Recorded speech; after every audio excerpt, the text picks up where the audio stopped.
اسلام کی بنیاد 5 باتوں پر رکھی گئی ہے. 5 پلروں پر اسلام کی عمارت تعمیر ہوتی ہے. 5 بنیادی ستون ہیں جس پر اسلام قائم ہے. اللہ کے رسول صلی اللہ علیہ وسلم نے ارشاد فرمایا بنی الاسلام علی 5 شہادت لا الہ الا اللہ واقام الصلاۃ وایتاء الزکاۃ وصوم رمضان واداء الحج.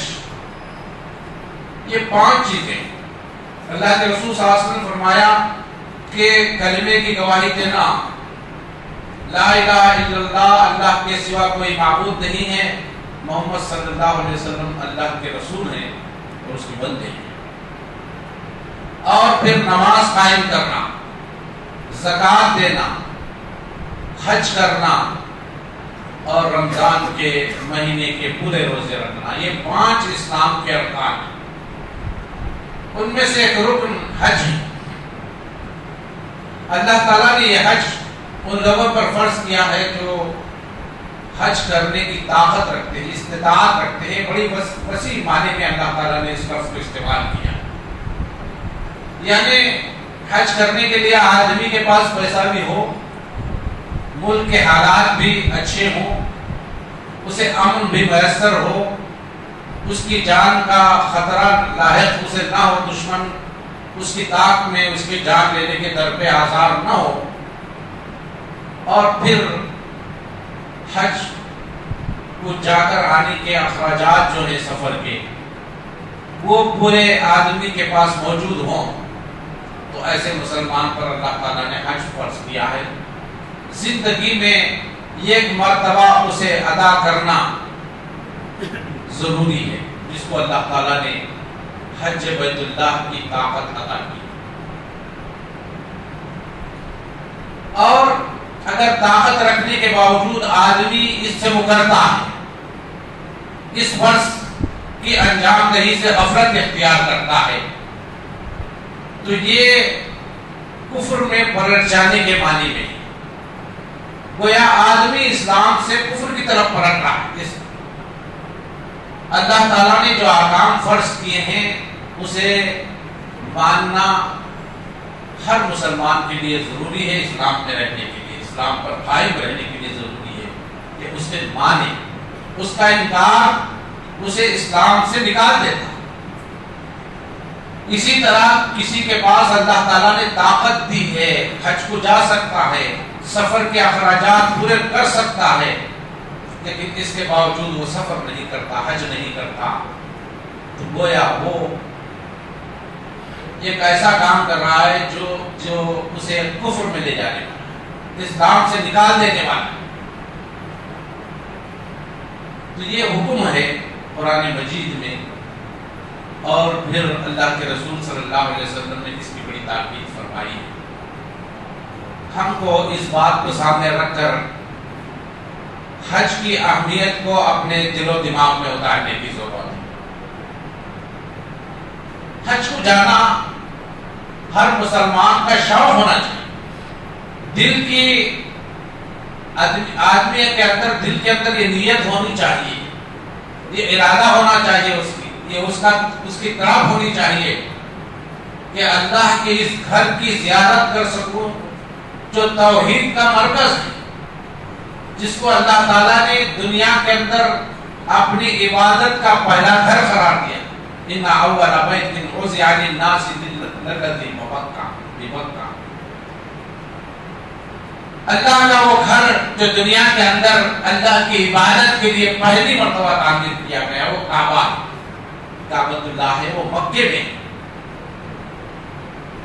تو ہر مسلمان کی یہ شوق ہونی چاہیے, یہ طلب ہونی چاہیے, یہ ارادہ اور یہ نیت اس کی ہونی چاہیے کہ اللہ کے اس گھر کی میں زیارت کر سکوں, وہاں پہنچ کر اپنے توحید پرست ہونے کا ثبوت دے سکوں.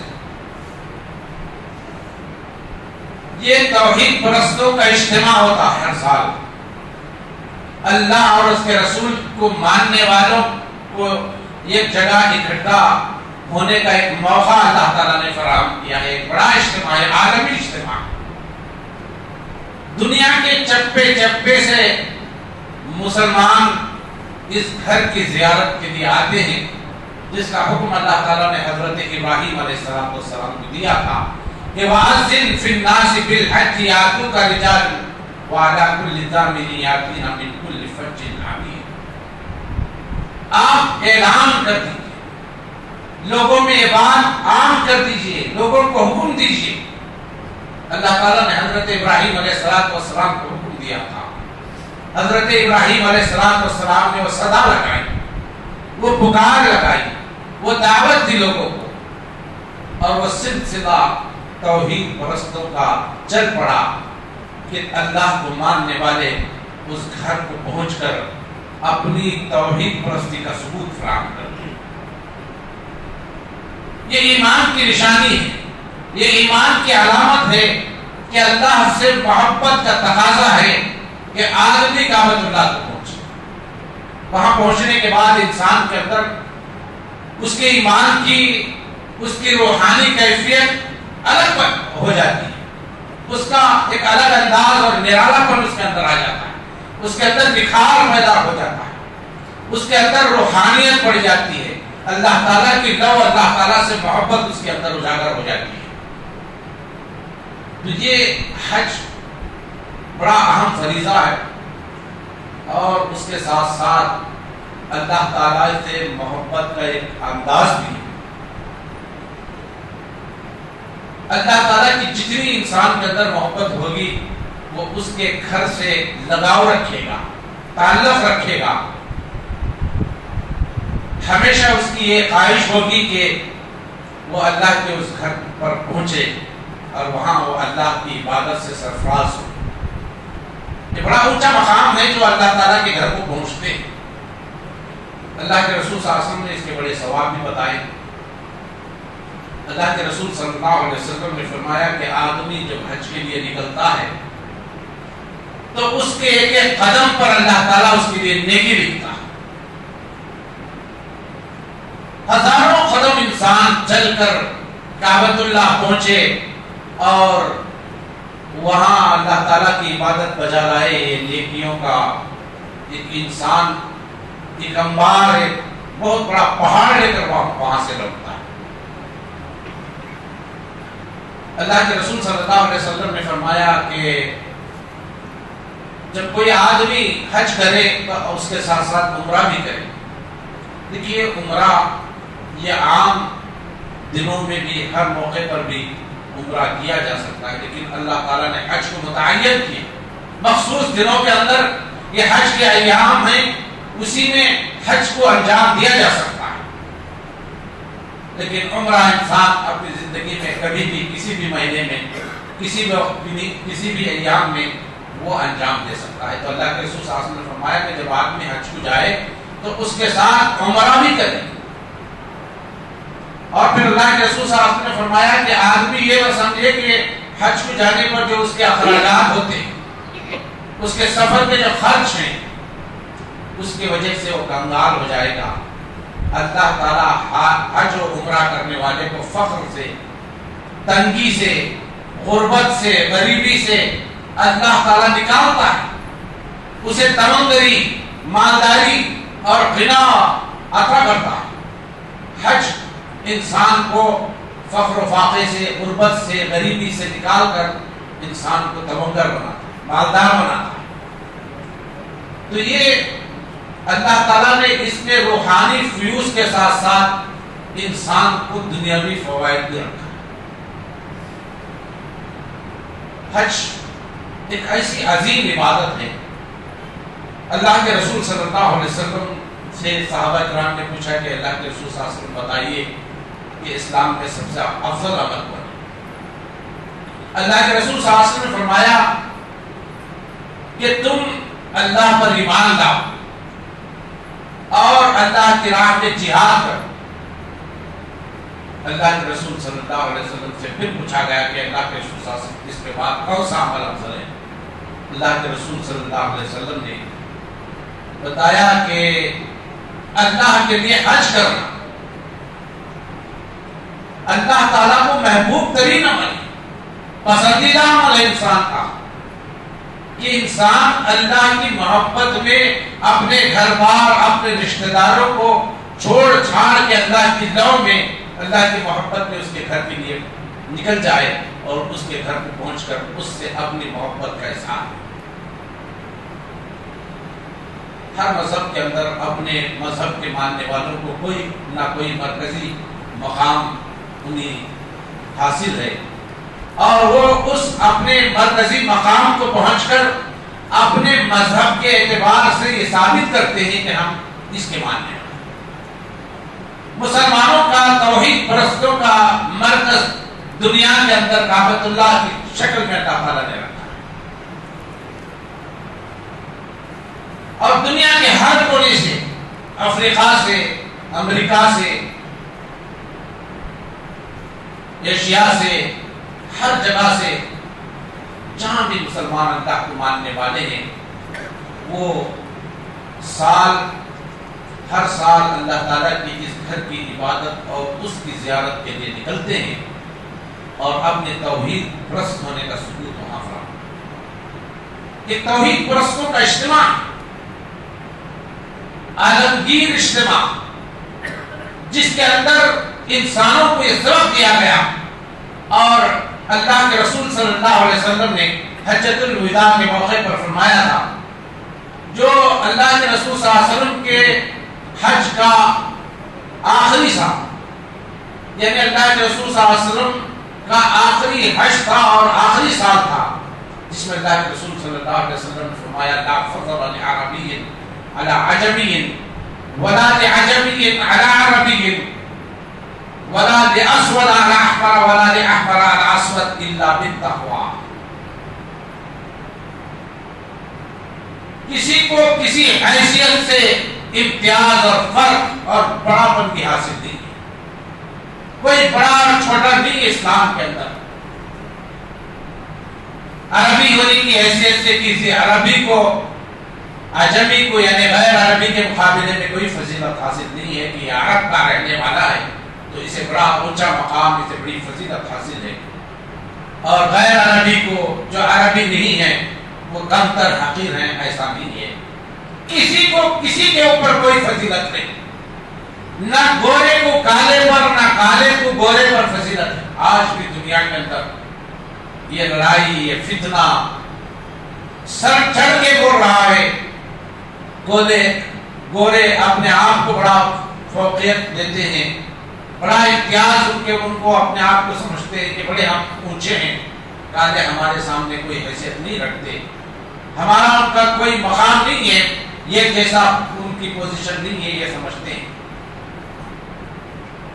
نسل خاندانی بنیاد پر انسانوں کے اندر آج تفریق پائی جاتی، انسان بٹے ہوئے ذات پات کی شکل میں۔ آج مسلمانوں کے اندر بھی اس طرح کی اونچ نیچ پائی جاتی ہے۔ مسلمان یہ سمجھتے ہیں کہ ہم فلاں خاندان سے ہیں، ہماری نسبت فلاں خاندان سے ہے تو ہم بڑے ہیں، فلاں چھوٹے ہیں۔ اسلام میں اس طرح کی کوئی امتیاز، کوئی فرق نہیں ہے۔ اس فرق کو عملی شکل میں اگر ہم کہیں دیکھ سکتے ہیں تو حج کعبۃ اللہ کی جگہ ہے۔ اللہ تعالیٰ کے دربار کو پہنچ جانے کے بعد وہاں نہ کوئی بادشاہ ہے نہ فقیر ہے، نہ کوئی امیر ہے نہ کوئی غریب ہے، نہ کوئی آقا ہے نہ غلام ہے، وہاں ہر ایک سب برابر ہے۔ ہر شخص ایک ہی لباس میں ملبوس ہے، ایک ہی لباس پہنے ہوئے ہیں، ایک اوپر چادر اوڑھی ہوئی ہے، ایک کپڑا لپیٹ کر اسے تہبند بنا دیا گیا۔ ان دو سادہ لباس کے سوائے کسی کو وہاں سلے ہوئے زرق برق لباس، شاہانہ لباس، امیرانہ لباس، اپنی دھن دولت، اپنی بادشاہت کا غرور دکھانے کا کوئی موقع نہیں۔ کہا کہ سب اللہ کے دربار میں پہنچے ہوئے، سب اللہ کے بندے ہیں، سب اللہ کے نزدیک برابر ہیں۔ اگر کسی کو اللہ کے نزدیک کوئی مقام حاصل ہے تو الا بالتقوی، وہ اس کے عمل، اللہ سے اس کا تعلق، اللہ کا ڈر اور خوف اس کے دل میں کتنا ہے، اس حیثیت سے اللہ کے پاس اس کا مقام ہے۔ اس کے علاوہ کوئی ایسا معیار نہیں ہے جس معیار کی بنیاد پر انسان اپنے آپ کو بڑا سمجھے، اپنے آپ کو اونچا سمجھے۔ سارے انسان ہونے کے ناطے سب برابر، وہاں حبشی نہیں، وہاں کوئی سوڈانی نہیں، وہاں کوئی عربی نہیں، کوئی فرق نہیں ہے۔ اسلام نے ان سارے امتیازات کو، سارے فرقوں کو، سارے اونچ نیچ کو ختم کر دیا۔ تو یہ حج در حقیقت ہمارے اندر عبودیت، اللہ تعالیٰ کی غلامی، اللہ تعالیٰ کا بندہ ہونا پیدا کرتا ہے کہ ہم سب سے پہلے اللہ کے بندے ہیں اور اس کے سوا ہماری کوئی حیثیت نہیں ہے، باقی جو کچھ ہے وہ بعد میں۔ اور یہ ماحول وہاں پیدا ہوتا ہے اور انسان کے اندر تقوی، نیکی، اللہ سے دو، اللہ سے محبت، اللہ سے ایک تعلق کی کیفیت وہاں پہنچنے کے بعد پیدا ہوتی ہے۔ تو اس گھر کو پہنچنے کی ہر مسلمان کی تمنا ہونی چاہیے، خواہش ہونی چاہیے۔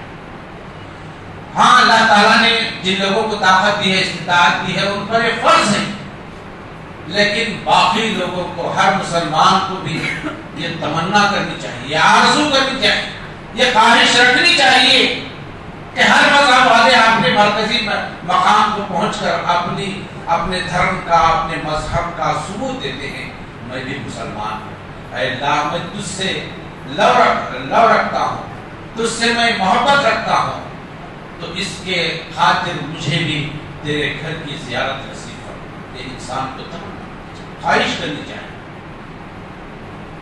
اللہ کے رسول صلی اللہ علیہ وسلم نے ایک مرتبہ ان کے پاس ایک صحابی آئے، آنے کے بعد وہ ایمان ابھی نہیں لائے تھے۔ انہوں نے اللہ کے رسول صلی اللہ علیہ وسلم سے کہا کہ اللہ کے رسول صلی اللہ علیہ وسلم اپنا سیدھا ہاتھ بڑھائیے تاکہ میں آپ کے ہاتھ پر بیعت کر سکوں۔ اللہ کے رسول صلی اللہ علیہ وسلم نے اپنا ہاتھ بڑھایا تو ان صحابی نے اپنا ہاتھ کھینچ لیا۔ تعجب کی بات، اللہ کے رسول صلی اللہ علیہ وسلم سے انہوں نے کہا کہ اپنا دایاں ہاتھ بڑھائیے تاکہ میں آپ کے ہاتھ پر، مبارک ہاتھ پر بیعت کروں۔ جب اللہ کے رسول صلی اللہ علیہ وسلم نے اپنا ہاتھ بڑھایا تو ان صحابی نے اپنا ہاتھ کھینچ لیا۔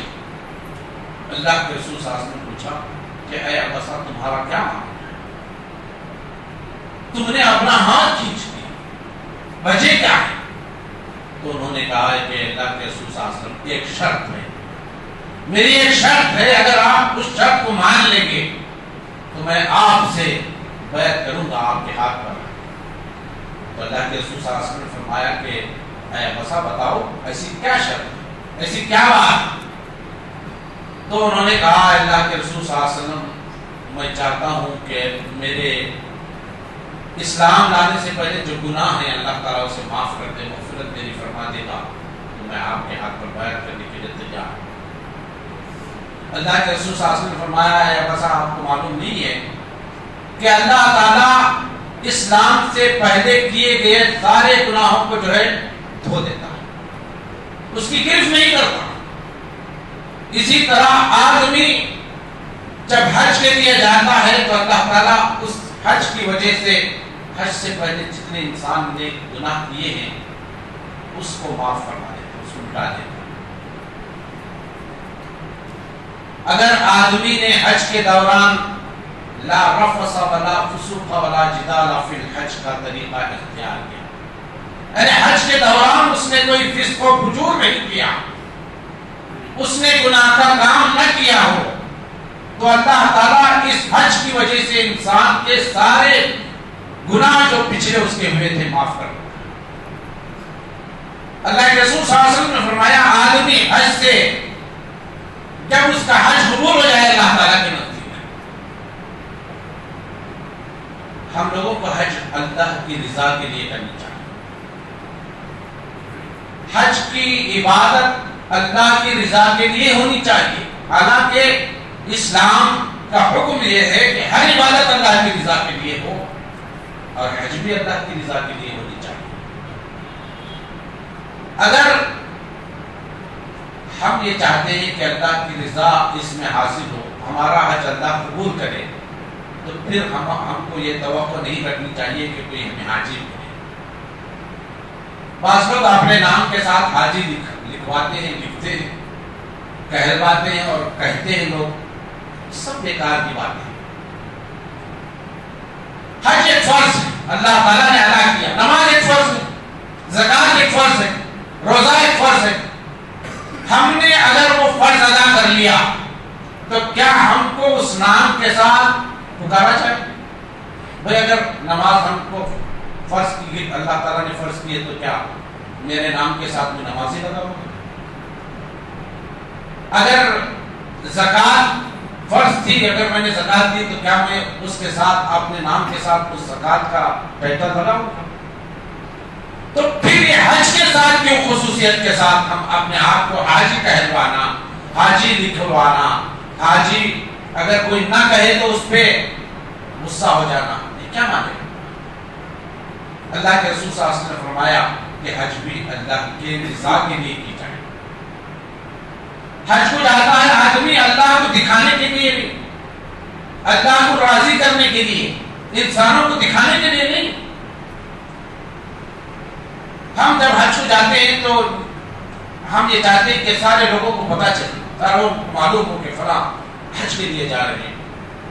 یہ اللہ کی عبادت کا وقت ہے، اللہ کے فرض کو بجا لانے کے لیے جا رہے ہیں۔ پھر لوگوں سے امید، لوگوں سے توقع رکھنا کہ میرے حج کو لوگ پہچانے، جانے، مجھے حاجی کہے، غلط بات ہے، بالکل غلط۔ جس عبادت کا صلہ، جس عبادت کا ثواب ہم لوگوں سے چاہتے ہیں، پھر اس کا صلہ، اس کا ثواب، اس کا اجر اللہ تعالیٰ سے رکھنا بے معنی ہے۔ اس کی توقع نہیں رکھنی چاہیے ہم کو، اس کی امید نہیں رکھنی چاہیے کہ اس عبادت کا اجر و ثواب اللہ تعالیٰ بھی دے گا، جس اجر و ثواب کی نیت ہم لوگوں سے کرتے ہیں۔ تو اللہ کے رسول صلی اللہ علیہ وسلم نے فرمایا کہ آدمی جب حج کرے اور اگر اللہ تعالیٰ نے اس کا حج قبول کر لیا تو اللہ کے رسول صلی اللہ علیہ وسلم فرماتے ہیں کہ حج کا بدلہ، حج کا اجر، حج کا صلہ جنت کے سوا کچھ نہیں ہے۔ یعنی حج کی قبولیت انسان کو جنت میں پہنچاتی ہے۔ اللہ کے رسول صلی اللہ علیہ وسلم نے فرمایا کوئی شخص حج کو نکل جائے، راستے میں انتقال کر جائے، اس نے حج نہیں کیا، اللہ کے رسول صلی اللہ علیہ وسلم فرماتے ہیں قیامت تک انسان کو ہر سال ایک حج کا ثواب اس کے اعمال میں لکھا جائے۔ کتنا بڑا اجر، کتنی بڑی اللہ کے رسول صلی اللہ علیہ وسلم کی طرف سے ایک انعام کا اعلان ہوگا۔ آدمی حج کے لیے نکلے، راستے میں فوت ہو جائے، ہر سال قیامت تک اس کے نامہ اعمال میں حج کا ثواب لکھا جائے۔ اس سے بڑھ کر انسان کے لیے کیا چاہیے؟ تو ایسے ایک اہم فریضے سے ہم غفلت برتیں، تغافل برتیں، ریت الحال کریں، توجیہات، اسباب، وجوہات تلاش کریں، ہم کرتے ہیں۔ اللہ تعالیٰ نے ہم کو طاقت دی ہے تو کہتے ہیں کہ نہیں ابھی میرے بچوں کی پڑھائی چل رہی ہے، شادیاں کرنا ہے، میرے گھر کی تعمیر کرنا ہے، فلاں اور فلاں کام، یہ سب بہانے ہیں۔ جس کے دل میں اللہ کی محبت ہوتی ہے وہ سب سے پہلے اللہ تعالیٰ کے گھر کے پاس پہنچنے کی کوشش کرتا ہے، تمنا آرزو کرتا ہے، اس کی خواہش ہوتی ہے کہ اللہ کے گھر کی زیارت کروں، یہ مجھے نصیب ہو۔ یہ دل کی کمزوری، ایمان کی کمزوری ہے کہ انسان لیل و لال میں پڑ جاتا ہے، شیطان اس کے اندر وہ اکساہٹیں پیدا کرتا ہے جو بہانے کی شکل اختیار کر لیتے ہیں، سبب بن کے اس کے سامنے آ جاتی ہے۔ اللہ کے رسول صلی اللہ علیہ وسلم نے فرمایا جب انسان کے اوپر حج فرض ہو جائے تو اس میں تاخیر نہ کرے، کہیں ایسا نہ ہو کہ کل کوئی عذر لاحق ہو جائے۔ یہ بات کتنی عام ہے، اللہ کے رسول صلی اللہ علیہ وسلم نے فرمایا آدمی پر حج فرض ہو جائے اور آدمی اس حج کو ادا کرنے کے بجائے اس میں غفلت میں بڑے کاہلی کرے کہیں ایسا نہ ہو کہ کل کوئی عذر لاحق ہو جائے. کوئی بھی عذر ہو سکتا ہے. انسان کو اللہ تعالیٰ نے جو دولت دی ہے وہ چھن جائے, کنگال ہو جائے, غریب ہو جائے, بے دست و پا ہو جائے, کوئی عذر ہو جائے, کوئی صحت کا مرض لاحق ہو جائے, صحت کی بجائے مرض میں مبتلا ہو جائے انسان, کوئی کسی چیز کا بھی اندیشہ ہو سکتا ہے کل کے دن, کل انسان کی موت بھی واقع ہو سکتی ہے.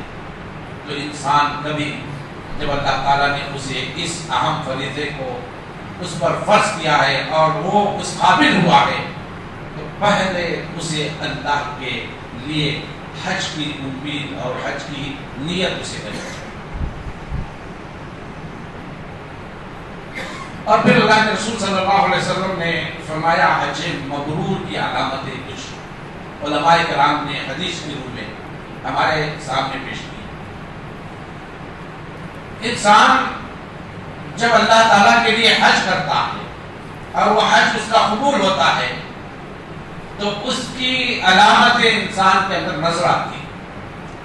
اور حج مقبول کی علامت یہ ہے کہ انسان جب حج سے واپس لوٹے تو اس کی زندگی کے اندر ایک انقلاب نظر آئے, ایک تبدیلی نظر آئے, انسان بدلا سا نظر آئے. پہلے انسان بڑا دنیا میں منہمک رہتا تھا, دنیا کے کاموں میں بڑا مشغول ہوتا تھا, بڑی دلچسپی اسے لگی رہتی تھی.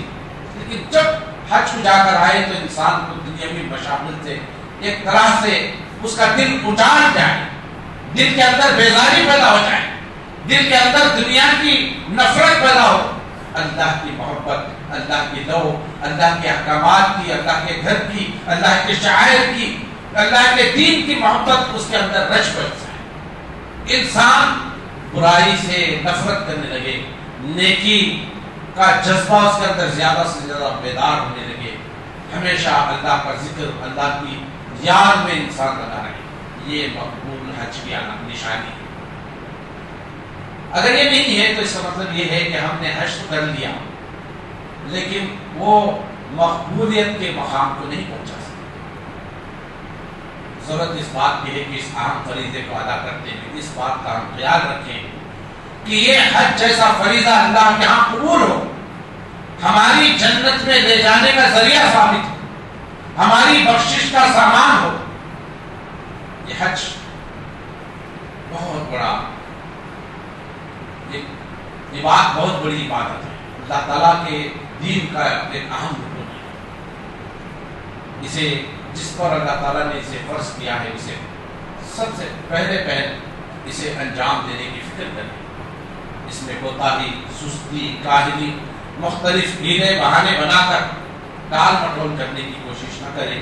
کہیں ایسا نہ ہو کہ اس اہم فریضے سے انسان جو ہے ادا کرنے سے رہ جائے اور اسے موت واقع ہو جائے. اللہ کے رسول صلی اللہ علیہ وسلم کی آخری حدیث بیان کرتے ہوئے انشاءاللہ میں اپنی بات ختم کروں گا.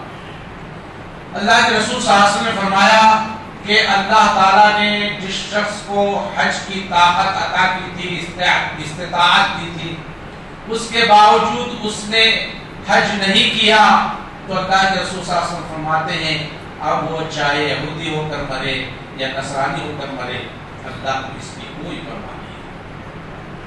یعنی اللہ کے نزدیک اس کی کوئی حیثیت نہیں ہے.